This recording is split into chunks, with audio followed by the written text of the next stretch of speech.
भारत के यशस्वी प्रधानमंत्री माननीय नरेंद्र भाई मोदी जी अपने मनोभाव प्रकट करेंगे।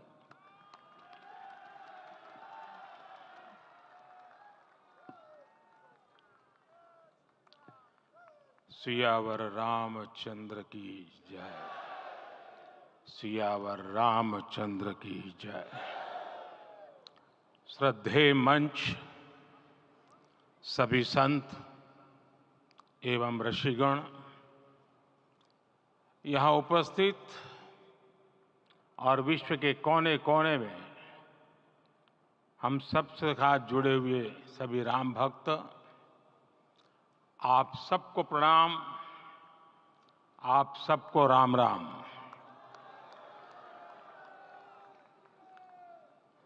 आज हमारे राम आ गए हैं।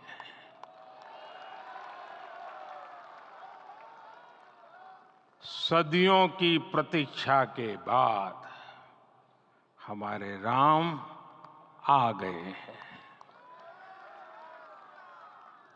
सदियों का अभूतपूर्व धैर्य, अनगिनत बलिदान, त्याग और तपस्या के बाद हमारे प्रभु राम आ गए हैं। इस शुभ घड़ी की आप सभी को, समस्त देशवासियों को बहुत बहुत बधाई। मैं अभी गर्भगृह में ईश्वरीय चेतना का साक्षी बनकर आपके सामने उपस्थित हुआ हूं। कितना कुछ कहने को है, लेकिन कंठ अवरुद्ध है। मेरा शरीर अभी भी स्पंदित है, चित्त अभी भी उस पल में लीन है।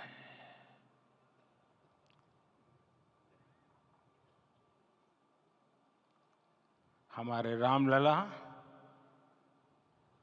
अब टेंट में नहीं रहेंगे।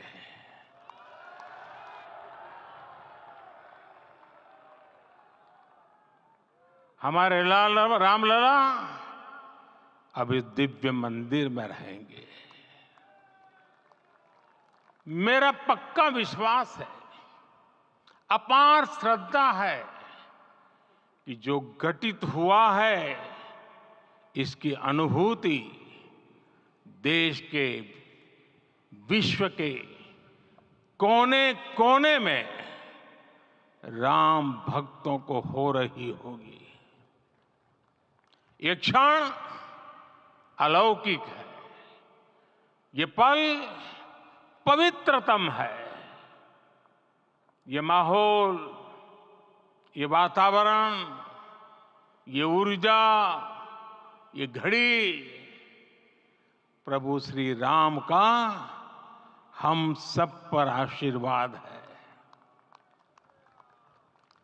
22 जनवरी 2024 का ये सूरज एक अद्भुत आभा लेकर आया है।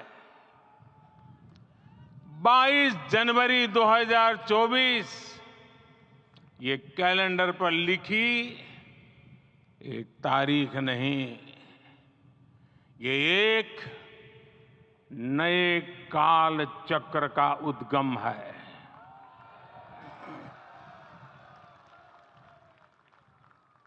राम मंदिर के भूमि पूजन के बाद से प्रतिदिन पूरे देश में उमंग और उत्साह बढ़ता ही जा रहा था।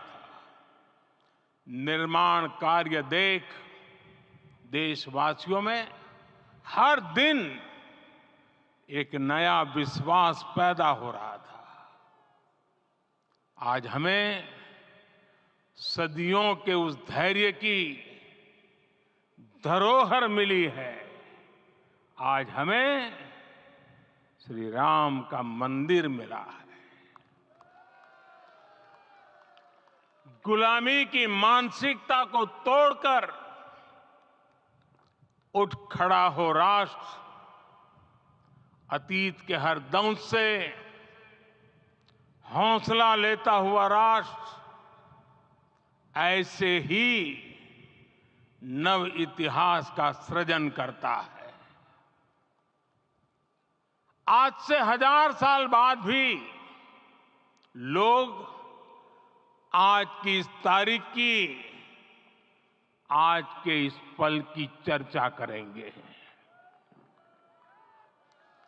और ये कितनी बड़ी राम कृपा है कि हम सब इस पल को जी रहे हैं, इसे साक्षात घटित होते देख रहे हैं। आज दिन दिशाएं, दिग दिगंत सब दिव्यता से परिपूर्ण है। ये समय सामान्य समय नहीं है। ये काल के चक्र पर सर्वकालिक शाही से अंकित हो रही अमिट स्मृति रेखाएं हैं।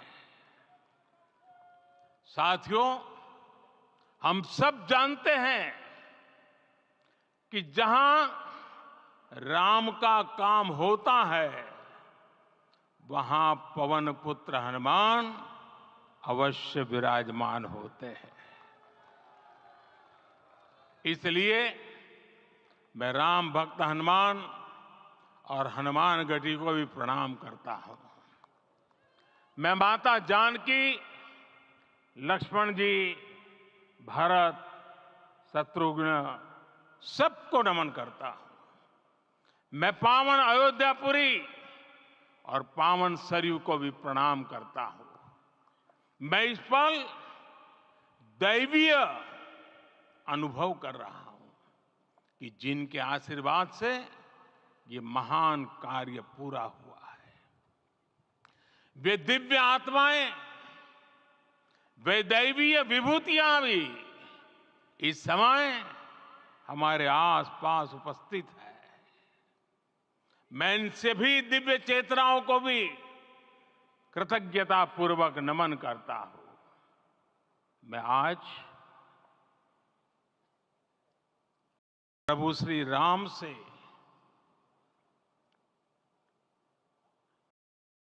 क्षमा याचना भी करता हूं। हमारे पुरुषार्थ, हमारे त्याग, तपस्या में कुछ तो कमी रह गई होगी कि हम इतनी सदियों तक ये कार्य कर नहीं पाए। आज वो कमी पूरी हुई है।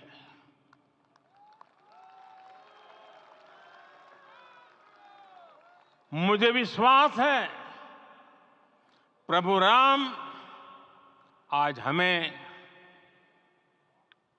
अवश्य क्षमा करेंगे। मेरे प्यारे देशवासियों, त्रेता में राम आगमन पर पूज्य संत तुलसीदास जी ने लिखा है, प्रभु बिलोकी हर से पुरबासी, जनित वियोग विपत्ति समनासी। अर्थात प्रभु का आगमन देकर ही सब अयोध्यावासी, समग्र देशवासी हर्ष से भर गए। लंबे वियोग से जो आपत्ति आई थी, उसका अंत हो गया। उस कालखंड में तो वो वियोग केवल 14 वर्षों का था। तब भी इतना असह्य था। इस युग में तो अयोध्या और देशवासियों ने सैकड़ों वर्षों का वियोग सहा है। हमारी कई कई पीढ़ियों ने वियोग सहा है। भारत के तो संविधान में उसकी पहली प्रति में भगवान राम विराजमान है। संविधान के अस्तित्व में आने के बाद भी दशकों तक प्रभु श्री राम के अस्तित्व को लेकर कानूनी लड़ाई चली। मैं आभार व्यक्त करूंगा भारत की न्यायपालिका का, जिसने न्याय की लाज रख ली।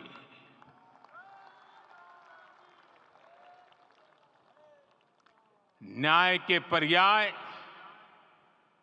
प्रभु राम का मंदिर भी न्यायबद्ध तरीके से ही बना। साथियों, आज गांव-गांव में एक साथ कीर्तन संकीर्तन हो रहे हैं। आज मंदिरों में उत्सव हो रहे हैं।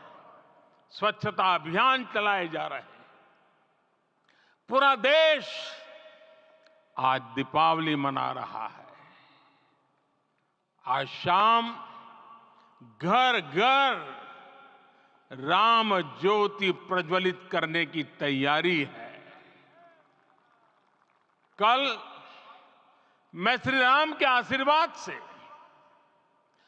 धनुषकोडी में राम सेतु के आरंभ बिंदु अरिचल मुनाई पर था।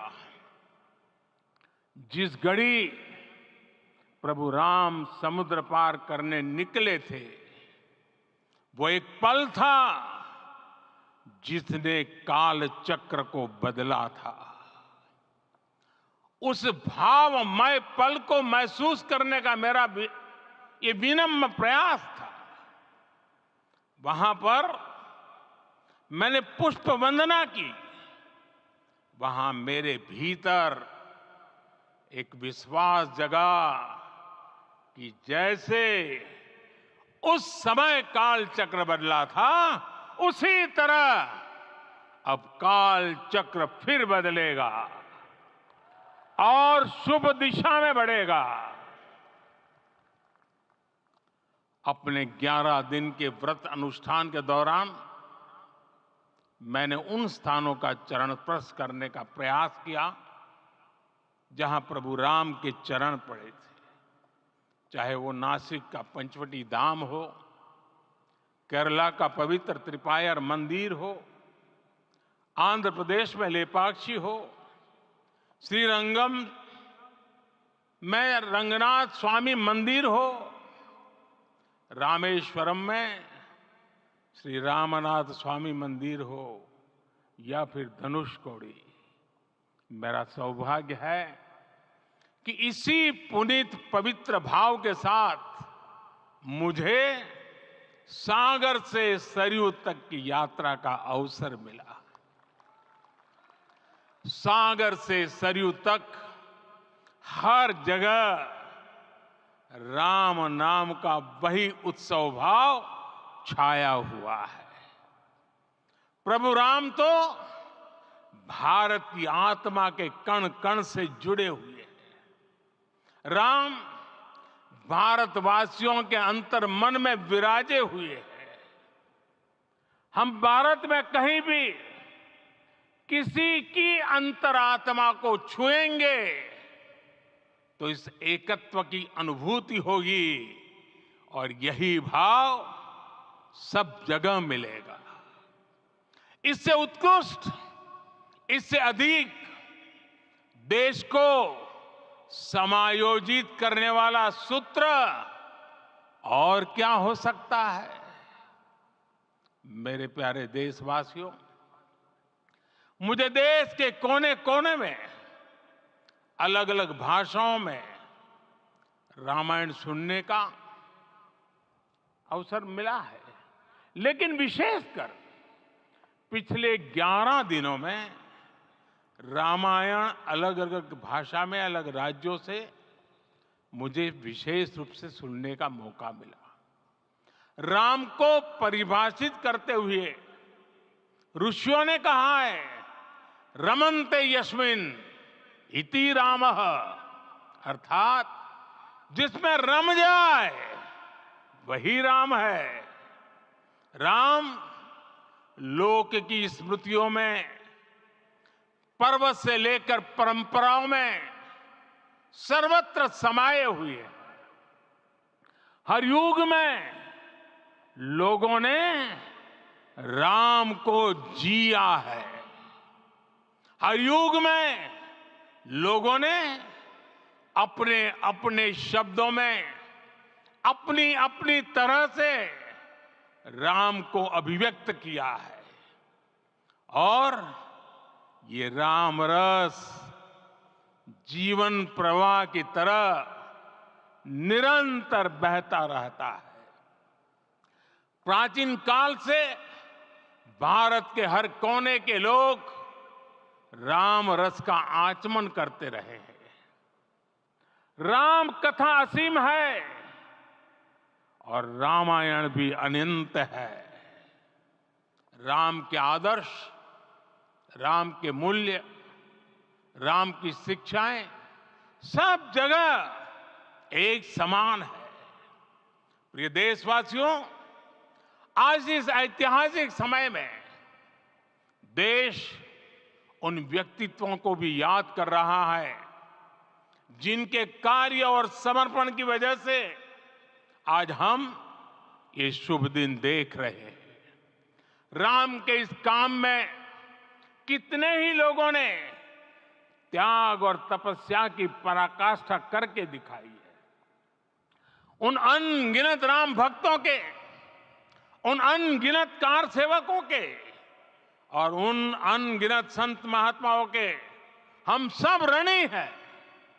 साथियों, आज का ये अवसर उत्सवता का क्षण तो है ही, लेकिन इसके साथ ही यह क्षण भारतीय समाज की परिपक्वता के बोध का भी क्षण है।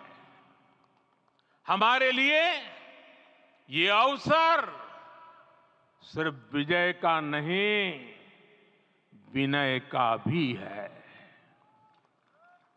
दुनिया का इतिहास साक्षी है कि कई राष्ट्र अपने ही इतिहास में उलझ जाते हैं। ऐसे देशों ने जब भी अपने इतिहास की उलझी हुई गांठों को खोलने का प्रयास किया, उन्हें सफलता पाने में बहुत कठिनाई आई, बल्कि कई बार तो पहले से ज्यादा मुश्किल परिस्थितियां बन गई। लेकिन हमारे देश ने इतिहास की इस गांठ को जिस गंभीरता और भावुकता के साथ खोला है, वो ये बताती है कि हमारा भविष्य हमारे अतीत से बहुत सुंदर होने जा रहा है। वो भी एक समय था जब कुछ लोग कहते थे कि राम मंदिर बना तो आग लग जाएगी। ऐसे लोग भारत के सामाजिक भाव की पवित्रता को नहीं जान पाए। रामलला के इस मंदिर का निर्माण भारतीय समाज के शांति, धैर्य, आपसी सद्भाव और समन्वय का भी प्रतीक है। हम देख रहे हैं ये निर्माण किसी आग को नहीं, बल्कि ऊर्जा को जन्म दे रहा है। राम मंदिर समाज के हर वर्ग को एक उज्जवल भविष्य के पथ पर बढ़ने की प्रेरणा लेकर आया है। मैं आज उन लोगों से आह्वान करूंगा, आइए आप महसूस कीजिए अपनी सोच पर पुनर्विचार कीजिए। राम आग नहीं है, राम ऊर्जा है। राम विवाद नहीं, राम समाधान है। राम सिर्फ हमारे नहीं है, राम तो सबके हैं। राम वर्तमान नहीं, सिर्फ वर्तमान ही नहीं, राम अनंत काल है। साथियों, आज जिस तरह राम मंदिर प्राण प्रतिष्ठा के इस आयोजन से पूरा विश्व जुड़ा हुआ है, उसमें राम की सर्वव्यापकता के दर्शन हो रहे हैं। जैसा उत्सव भारत में है, वैसा ही अनेक देशों में है। आज अयोध्या का यह उत्सव रामायण की उन वैश्विक परंपराओं का भी उत्सव बना है। रामलला की ये प्रतिष्ठा वसुधैव कुटुंबकम के विचार की भी प्रतिष्ठा है। साथियों, आज अयोध्या में केवल श्री राम के विग्रह रूप की प्राण प्रतिष्ठा नहीं हुई है, ये श्री राम के रूप में साक्षात भारतीय संस्कृति के प्रति अटूट विश्वास की भी प्राण प्रतिष्ठा है। ये साक्षात मानवीय मूल्यों और सर्वोच्च आदर्शों की भी प्राण प्रतिष्ठा है। इन मूल्यों की, इन आदर्शों की आवश्यकता आज संपूर्ण विश्व को है। सर्वे भवन्तु सुखिनः, ये संकल्प हम सदियों से दोहराते आए हैं। आज उसी संकल्प को राम मंदिर के रूप में साक्षात आकार मिला है। ये मंदिर मात्र एक देव मंदिर नहीं है, ये भारत की दृष्टि का, भारत के दर्शन का, भारत के दिग्दर्शन का मंदिर है। ये राम के रूप में राष्ट्र चेतना का मंदिर है। राम भारत की आस्था है, राम भारत का आधार है, राम भारत का विचार है, राम भारत का विधान है, राम भारत की चेतना है, राम भारत का चिंतन है, राम भारत की प्रतिष्ठा है, राम भारत का प्रताप है, राम प्रवाह है, राम प्रभाव है, राम नेति भी है, राम नीति भी है, राम नित्यता भी है, राम निरंतरता भी है, राम विभु है, विशद है, राम व्यापक है, विश्व है, विश्वात्मा है। और इसलिए जब राम की प्रतिष्ठा होती है तो उसका प्रभाव वर्षों या शताब्दियों तक ही नहीं होता, उसका प्रभाव हजारों वर्षों के लिए होता है।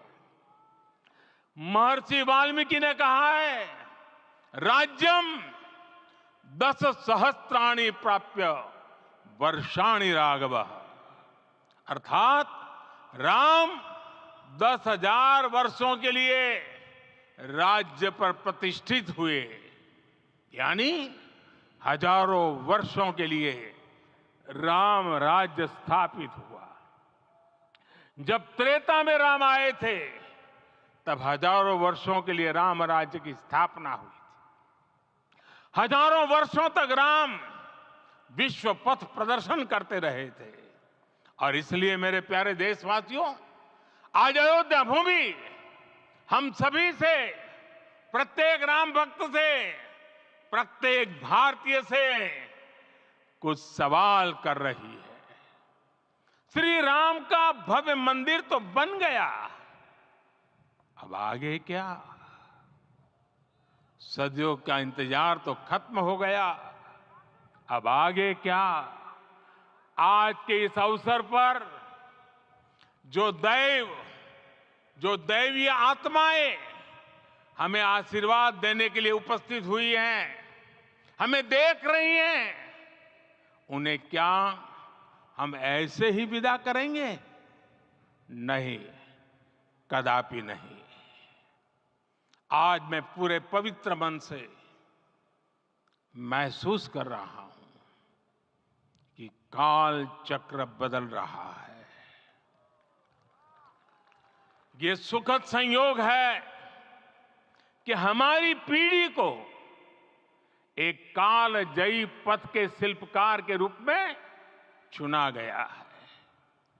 1000 वर्ष बाद की पीढ़ी राष्ट्र निर्माण के हमारे आज के कार्यों को याद करेगी।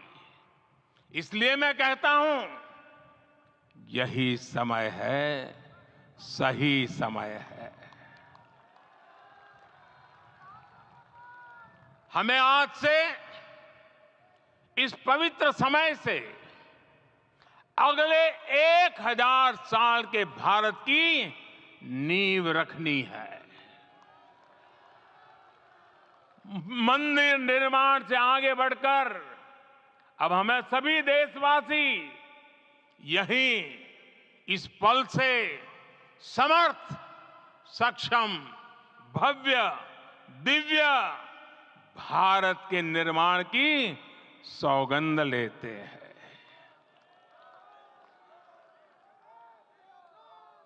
राम के विचार मानस के साथ ही जनमानस में भी हो, यही राष्ट्र निर्माण की सीढ़ी है। साथियों, आज के युग की मांग है कि हमें अपने अंतःकरण को विस्तार देना होगा। हमारी चेतना का विस्तार देव से देश तक, राम से राष्ट्र तक होना चाहिए। हनुमान जी की भक्ति, हनुमान जी की सेवा, हनुमान जी का समर्पण, ये ऐसे गुण हैं जिन्हें हमें बाहर नहीं खोजना पड़ता। प्रत्येक भारतीय में भक्ति, सेवा और समर्पण के भाव समर्थ, सक्षम, भव्य, दिव्य भारत का आधार बनेंगे। और यही तो है देव से देश और राम से राष्ट्र की चेतना का विस्तार।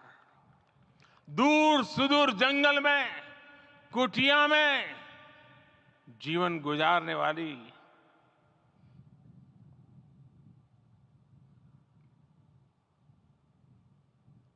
मेरी आदिवासी मां शबरी का ध्यान आते ही अप्रतिम विश्वास जागृत होता है।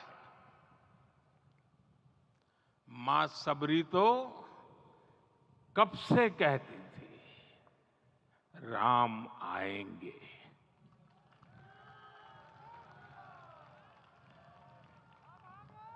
प्रत्येक भारतीय में जन्मा यही विश्वास समर्थ, सक्षम, भव्य भारत का आधार बनेगा। और यही तो है देव से देश और राम से राष्ट्र की चेतना का विस्तार। हम सब जानते हैं कि निषाद राज की मित्रता सभी बंधनों से परे है। निषाद राज का राम के प्रति सम्मोहन, प्रभु राम का निषाद राज के लिए अपनापन कितना मौलिक है। सब अपने हैं, सभी समान है। प्रत्येक भारतीय में अपनत्व की, बंधुत्व की ये भावना समर्थ, सक्षम, भव्य, दिव्य भारत का आधार बनेगी। और यही तो है देव से देश और राम से राष्ट्र की चेतना का विस्तार। साथियों, आज देश में निराशा के लिए रत्ती भर भी स्थान नहीं है।